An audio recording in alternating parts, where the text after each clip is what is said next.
Hello అండి, అందరికీ good morning అండి. ఇవాళ మార్నింగ్ అయితే సర్వపిండి చేశాను అండి. టీలోకి అయితే మార్నింగ్ అయితే టీలోకి సర్వపిండి అయితే చాలా బాగుంటుందండి.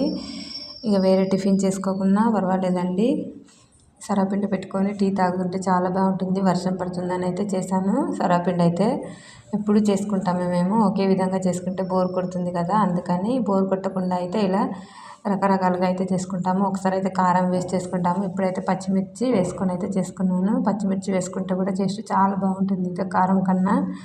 ఇవాళ ఎందుకు చేశాను అంటే మా బాబు అయితే స్కూల్కి వెళ్తాడు కదా, స్నాక్స్ బాక్స్లోకి పెట్టడానికి అయితే ఇదైతే చేశాను. స్నాక్స్ బాక్స్ తీసుకెళ్తాడు, ఇదైతే తినొచ్చు. వాడికైతే అన్నం అయితే ఇంకా తినరాదు, కలిపి తినిపించాలి. అందుకే స్నాక్స్ బాక్స్లో అయితే ఇది తినొచ్చు అని ఇదైతే పెట్టాను. అంతే అండి, చాలా సింపుల్గా పెట్టాను. చూడండి, ప్లీజ్ అండి, వీడియో నచ్చితే మాత్రం ఒక లైక్ ఇవ్వండి. ప్లీజ్ సబ్స్క్రైబ్ చేసుకోండి నా ఛానల్ని, ప్లీజ్ సపోర్ట్ చేయండి. ఇంకా వీడియోస్ పెట్టడానికి అయితే ట్రై చేస్తాను. ఇద్దరు చిన్నపిల్లలు ఉన్నారు కాబట్టి ఏం చేయడానికి అయితే కుదరడం లేదండి. ప్లీజ్ అండి, సపోర్ట్ చేయొచ్చు కదా. ప్లీజ్ అండి, ఒక చిన్న లైక్ ఇచ్చి సబ్స్క్రైబ్ చేసుకోండి ప్లీజ్ అండి. ఈ యూట్యూబ్ అయితే డబ్బుల కోసమే స్టార్ట్ చేశానండి, నేను జెన్యున్గా చెప్తున్నాను. ప్లీజ్ సపోర్ట్ చేయండి. థ్యాంక్ యూ అండి, thank you for watching. Okay అండి, బాయ్ బాయ్.